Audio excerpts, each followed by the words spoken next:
Vous avez déjà entendu de ma bouche ou d'autres que réussir, c'est aussi une démarche dans laquelle on va se dépasser, se surpasser, voire même trouver des forces qu'on ne se serait pas cru avoir. Et dans cette approche-là, je pourrais vous dire qu'une des choses qui va vous permettre de réussir, c'est de nier qui vous êtes. En niant qui vous êtes capable de vous dépasser, vous êtes capable de vous transformer. Je vous donne un exemple. Un exemple assez simple, hein. Le fait de manquer de confiance en vous. Ça peut être aussi le fait d'être timide, hein, pourquoi pas, il y a tout un tas d'exemples possibles, mais la confiance en soi, c'est quelque chose qu'on a souvent, avec lequel on a souvent du mal.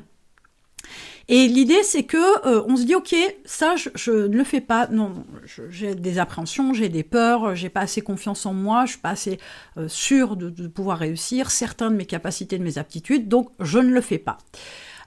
L'idée étant de mettre dans votre tête une approche différente, de nier que vous manquez de confiance en vous, nier que vous avez peur, nier que vous pensez ne pas être capable de le faire, et avoir un espèce de culot comme ça, d'oser vous dire, et de se le répéter, je peux le faire, les doigts dans le nez. Je sais pas faire, mais je peux le faire. Pas tout à fait la même chose. Je vais y arriver. J'ai aucun souci avec ça. Ça doit pas être compliqué. Ou quand bien même ça le serait, de toute façon, je vois pas pourquoi j'y arriverais pas. D'autres le font, donc je peux le faire.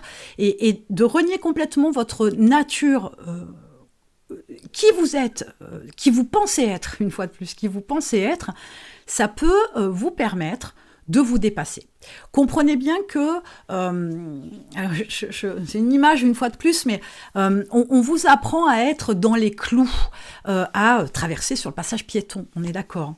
Vous allez faire 300 mètres de plus pour passer sur le passage piéton, c'est rassurant, vous savez faire, vous maîtrisez, comme vous manquez de confiance en vous, voilà.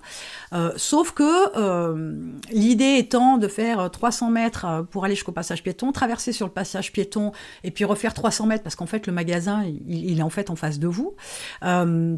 Magasin où vous voulez aller, vous allez faire tout ce détour-là, par manque de confiance en vous. Et si vous vous disiez, alors, je ne le préconise pas, on est d'accord, c'est une image, mais vous pourriez choisir de traverser hors des clous. Vous pourriez choisir d'avoir le culot, d'avoir l'audace, d'avoir la confiance en vous, de traverser droit devant pour aller au magasin qui est en face. Une fois de plus, je ne le préconise pas, on est d'accord. Mais l'idée, elle est là.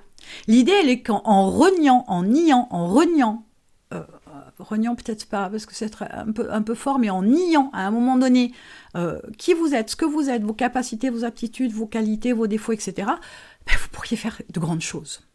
Et je sais bien que ça peut paraître fou de dire ça comme ça, mais comprenez bien que c'est le contrôle que vous avez sur vos pensées et vos actes qui font la différence. Si vous laissez constamment votre cerveau prendre le dessus, vous ne faites plus rien. Votre cerveau, il peut avoir peur de tout un tas de choses.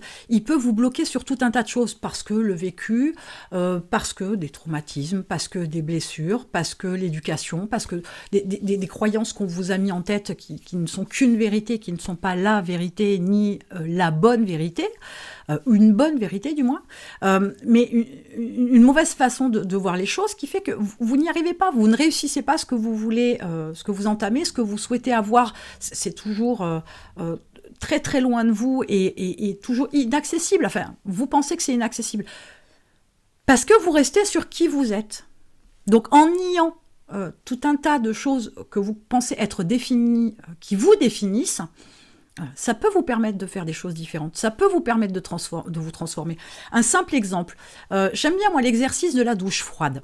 Quand j'entends les gens me dire « Ah non, je peux pas », comment ça vous pouvez pas ? Pouvoir si vous pouvez, vous ne voulez pas. Et pourquoi ne pas essayer ?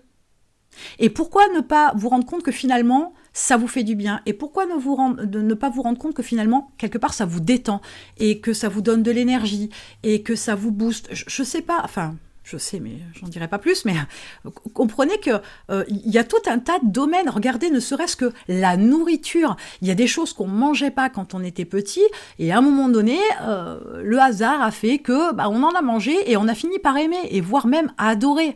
Il y a tout un tas d'exemples. On sait, les aliments un petit peu amers comme l'endive, le chou de Bruxelles, par exemple, pour ne citer que, mais ça peut être des crustacés, ça peut être des poissons, des viandes, etc. Et puis, avec le temps, nos palais s'affinent, et puis on peut avoir une curiosité papillaire, culinaire, gustative, qui fasse qu'on va peut-être manger des choses que jamais on n'aurait imaginé manger il y a encore des mois ou des années en arrière. Donc, l'idée de nier qui vous êtes, c'est aussi une manière de travailler votre cerveau, doucement, certes, mais de comprendre aussi que vous pourriez faire des choix, prendre des décisions qui vont à l'encontre de qui vous êtes et donner des résultats extraordinaires. Donc faites-le, faites des tests, tentez plusieurs fois, pas qu'une fois, ça suffira pas, dans différents domaines, et voyez les résultats.